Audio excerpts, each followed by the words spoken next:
So yeah, man, that stuff about bearing fruit is real. But at the same time, though, on one hand, I feel like I was being set back so he could prune me and purge me and make me better, and I could bear more fruit in the long run.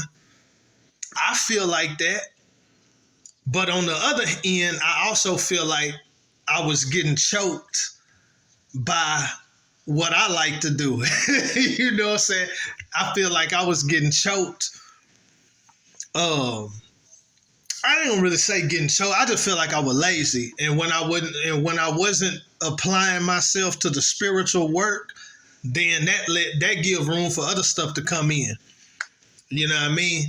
Just big chilling, smoking weed, drinking, and I don't knock that. I didn't quit. I still sip, I still smoke, but I had to I had to put some space. I had to slow down. I had to put some space in between all that because I'm not gonna let that keep me from being fruitful. I don't think it's wrong. You know what I mean? But you don't want to take it to a level where it's wrong. If you supposed to be doing one thing and you smoking and drinking and getting high and just sitting around, but you supposed to be doing something else, that's a problem. You know what I mean? That's now if you done handled all your business, your earthly business and your spiritual business, and you truly got free time, hey, do you. But if one thing, if that carnal stuff, that recreational stuff is getting in the way of some work that you need to put in, that's when it's a problem. You know what I mean? So on one hand, I feel like it was God, and he was allowing me to go through an unfruitful season. Or I ain't even gonna say unfruitful, just more like a 30-fold season rather than a 100-fold season. You know what I mean? Because I still bore fruit, but I'm used to bearing a lot more fruit. You know what I mean? So I feel like I slowed down on the work of the ministry.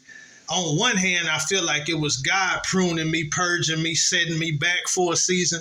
But on the other hand, I feel like I was allowing the thorns to choke me and keep me from being fruitful like I should have been. Because God got a part to play and we got a part to play. You know what I'm saying? But all it takes is for God to stir me up, give me that word. I'm all about it. You know, there's things in the word of God that I disobey, unfortunately. But I try my best to be obedient to a rhema word. And I'm not saying it's okay to disobey the logos, the written word, but it's definitely dangerous to not obey a rhema word. That's very dangerous. It's dangerous enough to disobey the written word. The written word. The written word. It's dangerous enough to disobey that. But I can't say that I never disobey, I never sin. I can't say that. But I know it's even more dangerous to disobey a specific word that God has given you at that time, at that moment, and to just brush it off. Oh, no, that's very dangerous. You know what I mean? That's very dangerous. And it's a gift to be able to receive the word from God on a personal level anyway. When the Holy Ghost can speak to you and show you stuff and put something on your heart, that's special anyway. You know what I mean?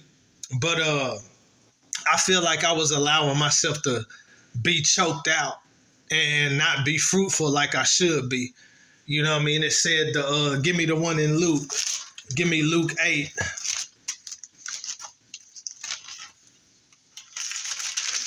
Now, I'm not even going to deal with the first two. The one where the word hit the stony ground and the birds came and got it. Or not the stony ground. Yeah, the stony ground. The seed that went by the wayside and the birds came and got it.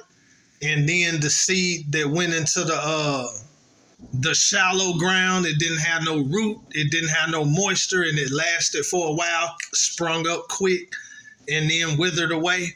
I ain't even dealing with them two. I'm dealing with the third and the fourth, the thorny ground, and the one that on good ground, the thorny ground and the good ground. But I'm going to show you something about that, though. I'm gonna show you some interpretations on this the parable of the sower though. Okay, but check this out. Verse 13. Now, verse 14. Okay, verse 14. This is the one, this is the seed that sprung up among the thorns. And that which fell among thorns are they, remember, thorns represent the curse. And they that fell among thorns are they which, when they have heard, they go forth and are choked with cares and riches and pleasures of this life. You get so caught up with the normal cares and responsibilities of life, trying to make money, you know what I mean? And having a good time. You can get so caught up in that though, that you're not producing nothing for the Lord. And when I was in a less fruitful season, it's a lot of pleasures. You know what I mean? You know, I ain't gonna say I got caught up with the cares of life. I mean, I gotta handle my business, but that don't take up all my time. I gotta make money, and that takes up a very good chunk of that take up a pretty good chunk of my time, but that's what God called us to. You know, we supposed to work. And then it said the pleasures of this life, which most of my free time outside of work, I was occupying myself with pleasures. Not nothing crazy, not nothing extreme, just really not nothing, just ordinary stuff. But you can just be spending so much time that you're not doing nothing extra for the Lord. You're not doing nothing extra for the Lord that's really going to benefit others. I'm taking care of my relationship with God. You know what I mean? I'm good. You know what I mean? But I ain't producing nothing for others to come to the light of salvation, the knowledge of salvation, or to grow spiritually. You know what I mean? I ain't been producing much, you know? And it didn't take long for God to give me the word either. Once I had to stop preaching at work, and it ain't just that I can't preach at work, it's just that I can't just be all disorderly with it, because it was a lot going on, and I got disorderly, you know what I'm saying? But it wasn't long after that I had to stop doing that God gave me this word to get back on this internet with it, because I was on the job with it, spazzing, going hard. And then I started getting complaints and stuff. I was mad than a mug, because I know if I would have been talking about anything else, I don't think it would have been no complaints. But I get to preaching and teaching, you know what I mean? And I get complaints. I said, all right. But yeah, you know what I mean? God directed me back to that internet. I got to get back on the internet with it, and I'm finna get in the church with it. You know what I mean? If the Lord say the same, I need God to guide me. You know what I mean? He the Lord of the harvest. He gonna put you in the most effective place. He gonna put you in the place where you can make the most, you know what I mean? Where you can make the most impact, have the most influence, bear the most fruit for the kingdom. You know what I mean? You can be more effective in one place than another place. You know what I mean? So I got to let God lead me and guide me to the exact ministry that he want me to be a part of. You know what I mean? That's on some church stuff right there, though. You know what I mean? Okay. Yeah. So he said, cares and riches and pleasures of this life, and they bring no fruit to perfection, or no fruit to maturity, no fruit to completion. Like, so that means you doing something, but you ain't doing what you could be doing. It's not perfect. It's not complete. It's not everything that it ought to be. You can bear some fruit, but it ain't what it ought to be. God might have called you to bear 100-fold, and you just doing 30-fold. So you still bearing some fruit, but it ain't what it's supposed to be.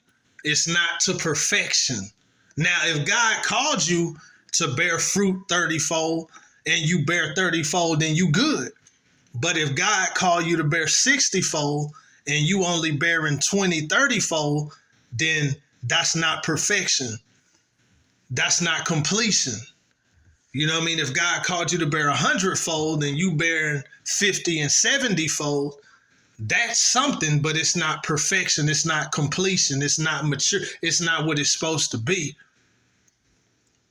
Okay, and then verse 15, but that on the good ground, watch this, we're going to go back to Mark 11, where he said the time of figs was not yet. You got to wait your season. So the tree was not wrong because it wasn't its time. But Jesus was just making a point that if I'm expecting fruit from you and you ain't bearing fruit, then what good are you? You nigh to being cursed. You know what I'm saying?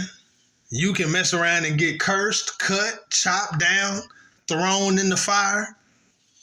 Yeah, all that is a possibility if you ain't doing what you're supposed to be doing, when you're supposed to be doing it. Okay, but look, but that on the good ground are they which in an honest and good heart, having heard the word, keep it and bring forth fruit with patience. See, you certain fruit you can't bear till you get in that season. You know what I'm saying? Some fruit, some levels of fruit you're not going to bear until you get into a certain season. You know what I mean? But it is season related. You know what I mean? It might not be your season right now, but make sure that you're doing everything you're supposed to be doing though. You know what I mean? Make sure you're doing everything you're supposed to be doing. Don't just tell yourself it ain't my season. Cause then you might get lazy. You know what I mean? But you have to wait on the season for the fruit show up. You put in the work, but the fruit gonna show up in its season.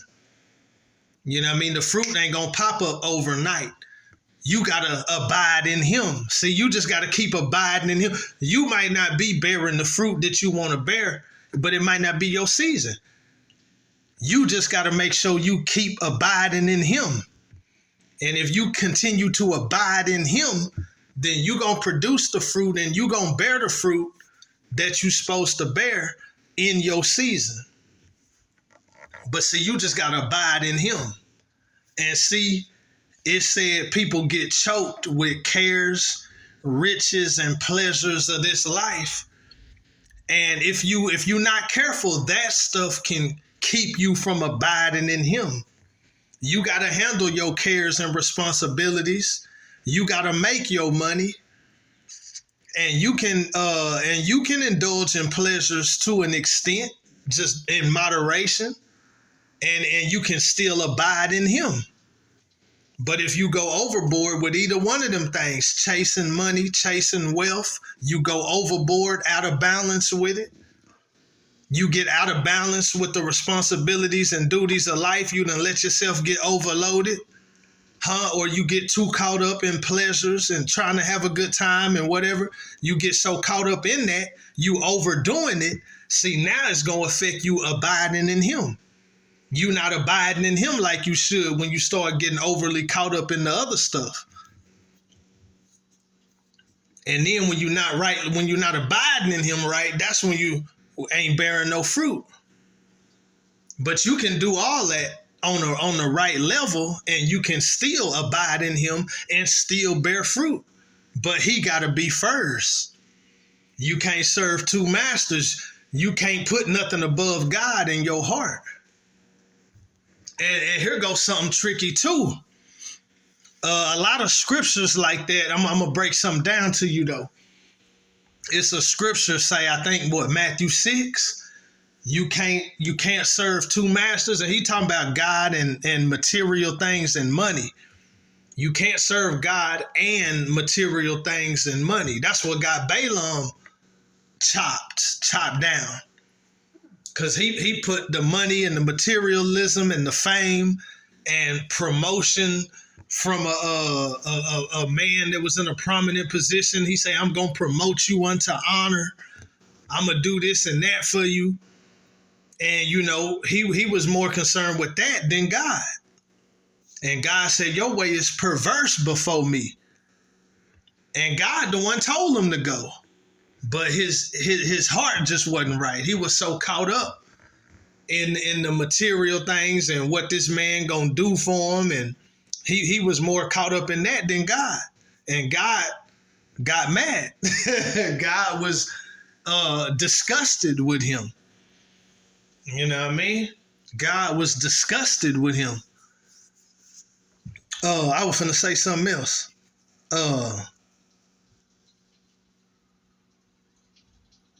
Yeah, cares and riches and pleasures of this life. Oh, yeah. Serving two masters. A lot of times, man, that's he said you either gonna hate the one or you gonna love the other. Or you gonna hold to the one, cleave to the one, and you gonna despise the other. But that's in the end. A lot of time you can serve two masters for a season. You can serve two masters for a season. But in the end, one gonna win out over the other, especially if it's God and something else. Because God is patient. You can start putting something else on the same level that you put God. You can start putting money on the same level that you put God. You can start putting fame or your reputation or whatever on the same level that you start putting God. And at first, God ain't gonna say nothing. He gonna let you try to do the balancing act. And he gonna let you try to serve two masters. He gonna let you. And he ain't gonna say nothing right away. And but after a while, he gonna start dealing with you. He gonna start pulling you in closer to him. And either you gonna get closer to God and start to lose your affection for that other thing, or when God trying to pull you in, you gonna resist God, and your affection for that other thing gonna grow even more, and your affection for God gonna decrease, or else God gonna pull you in close, and you gonna start back getting close to God, and your affection for God is gonna begin to grow, and your affection for the other thing gonna start to decrease, or your affection for the other thing gonna increase and your affection for God gonna decrease, and you resisting God. See, God gonna deal with you in gentleness though. I read it today, Psalm of David. It's in Psalm 18, but I read it in I think it was 2 Samuel 22 or something like that. And he said, thy gentleness have made me great. I know what he mean when he said that. What he mean is thy gentleness have made me great. Is when you do wrong, when you didn't do everything right or you did wrong, God didn't deal with you roughly. He dealt with you gently, but you did what you needed to do. Because if God got to deal with you rough, he gonna deal with you rough. If God can deal with you gently and you receive correction, then he gonna deal with you gently. But if he deal with you gently and you don't respond, then he gonna let life deal with you in a rougher way. You know what I'm saying? But he gonna deal with you. You know what I'm saying? But he said, thy gentleness have made me great, man. Yeah, serving two masters though, like he gonna deal with you gently and he gonna pull you in closer to him. And if you come closer to him, then your affection for him gonna grow, and your affection for the other thing that's trying to compete with God is gonna decrease. He gonna deal with you gently and try to pull you in close. And if you don't want to draw close, you're gonna resist him. When he try to pull you in closer, you're gonna resist him.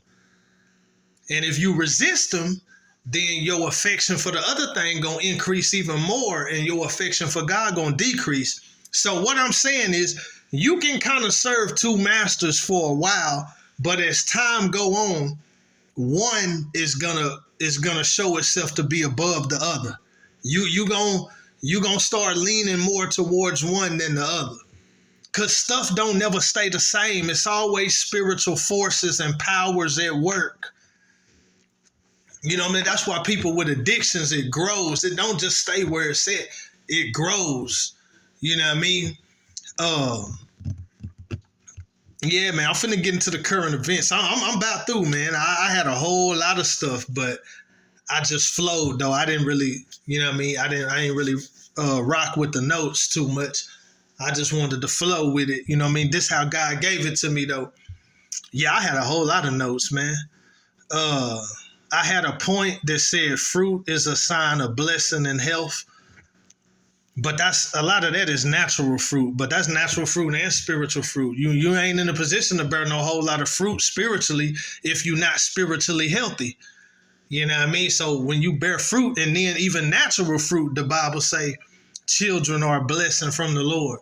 Then in the next Psalm, Psalm 127 and Psalm 28, he say that wife will be a fruit like a fruitful vine on the side of the house.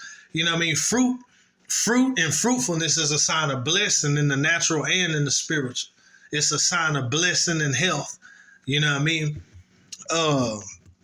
Yeah. Well, we know that. I said fruit is for the benefit of others. A tree doesn't produce fruit for itself.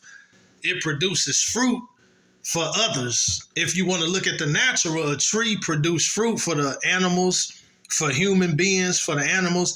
It ain't producing the fruit for itself. You know what I mean? So you got to put something out there that can benefit others. Because I read the Bible nearly every day. You know what I mean? For sure, like 6 days out the week. For sure. You know what I mean? And you know, all that knowledge and all that, it's for me. Don't get me wrong. It's for me, but it ain't just supposed to be. It ain't supposed to just be for me. You know what I mean? When he really bless you to have an understanding and all that, man, that's for others too. It ain't just for you to sit on and get fat. It's for you to, you know what I mean, make it available. And you ain't got to force nothing on nobody. You ain't got to sweat nobody. You ain't got to, none of that weird stuff.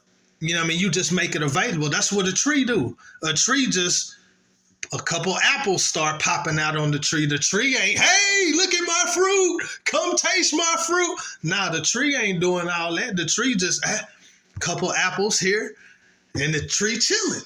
If you just walking by and you happen to be hungry or you happen to see the fruit and you want to taste it, okay, cool. You want to eat it, you want to partake of it, cool. But the tree ain't tripping if you walk by it, okay. Or if you want to check the fruit and eat the fruit, okay. You know what I mean? The tree ain't tripping either way, but it's the tree's job to bear fruit. How many people come and eat the fruit? The tree ain't worried about that. How many people want to come taste it and partake of the fruit and eat the fruit? That ain't the tree job to be worried about all that. You know what I'm saying? But yeah, fruit is for the benefit of others, though. It ain't just for the, it's not for the benefit, but as a human being, though, talking about spiritual fruit, it's supposed to benefit the person because the husbandman is first partaker of the fruits. It's in Proverbs somewhere, and it's in, I think, 2 Timothy 2. You know what I'm saying? The husbandman is the first partaker of the fruits. So in the spiritual thing, you know what I'm saying, you got to let that word minister to you first, and it's going to be a blessing to you. But when you talk about bearing fruit, it's not just for you, it's for others. You got to make something available for others. You know what I'm saying? That's what bearing fruit is all about, making something available that can benefit others. You know what I mean? So that's what these sermons and these songs is about. You know what I mean? Hopefully draw people to Jesus, man. Push people, point people, lead people, guide people, show people the way, encourage people to come to Jesus, man. And then if you already know Jesus, then we're trying to help people grow spiritually. You know what I mean? Just doing my part. You know what I mean? I'm not going to be unfruitful. Nah, it's not going to happen. You know what I'm saying? I'm with all that. You know what I mean? Yeah, I'm with all that, man. But yeah, man, you got to bear fruit. God just dealt with me. You know what I mean? Get on your grind. Get about your spiritual work, man. You know, because I just been feeding myself. You know what I mean? And God been blessing me. But You know what I mean? Let's get back on the grind and get back on that ministry business and get back working that internet, you know what I'm saying? And put them words and them sermons and them songs out there and just make them available for anybody that might want to, you know what I mean, check it out. You know what I mean? It's going to benefit them spiritually. You know what I mean? So that's what it's about, man. But yeah, fruit is for the benefit of others, man. You know what I mean? Yeah, it's for the benefit of others, man. So be fruitful, man. 30, 60, 100-fold, man. You know what I mean? Because bearing fruit is very serious with God. You know what I'm saying? If you're a Christian, you ought to be trying to bear the fruit of the character of God. You know what I mean? The fruit of the Spirit. You know what I mean? The character and the nature of Christ. You know, we always seeking for Christ to be formed in us. What Paul say in Galatians, he said, my little children, whom I travail in labor again until Christ be formed in you. You know, we trying to have Christ formed in us. We trying to be transformed, conformed to be more and more like him. But at the same time, we human. You know what I mean? So it's a growth process, man. It's a process. You know what I mean? But every Christian should be trying to bear the fruit of the character and nature of Christ. And then if God called you to the ministry, then you need to get on your ministry business and bear fruit. You know what I'm saying? Put that work in. Put that work in.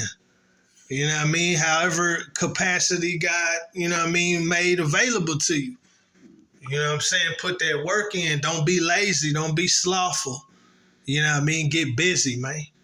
Yeah, bear fruit for the kingdom, man. Let people know what God been showing you. Let people know what God been teaching you. And like I said, some stuff is private. Some stuff it ain't meant. It's a personal word, and that's it.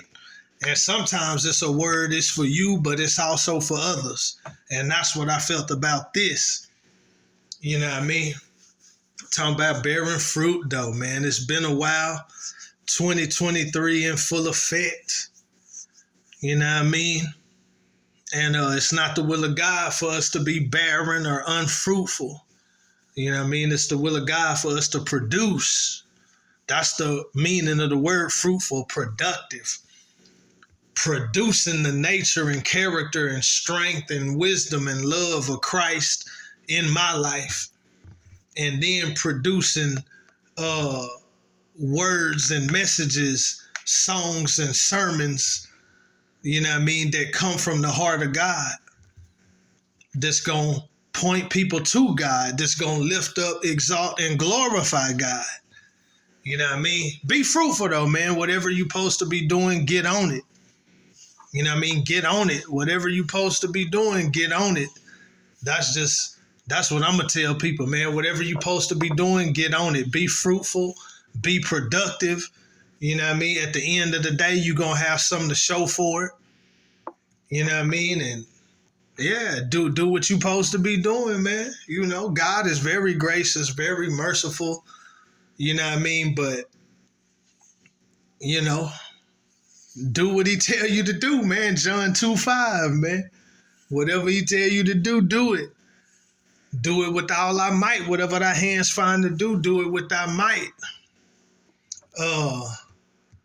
Yeah, I ain't know how it's gonna come out. He just kept giving me more and more. I ain't gonna lie to you. But yeah, man, be productive, man.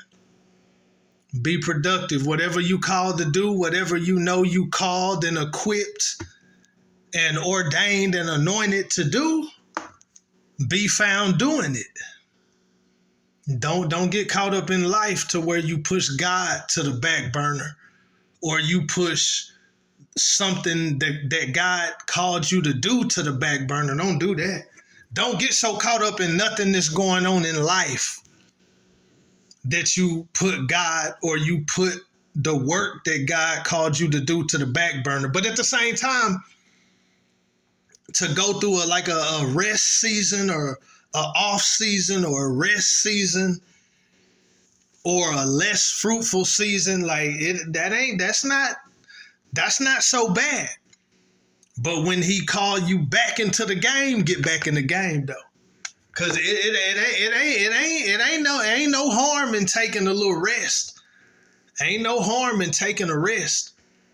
Ain't no harm in taking a little rest, a sabbatical or whatever, for whatever reason. You know what I mean? Even the land needed rest. The land producing fruit all the time. And God in the Old Testament, after a certain amount of years, they supposed to let the land have a Sabbath. On the seventh year, they supposed to let the land rest. So when you've been going hard, ain't nothing wrong with taking a season of rest, but be ready to get back in the game when God call you back into the game.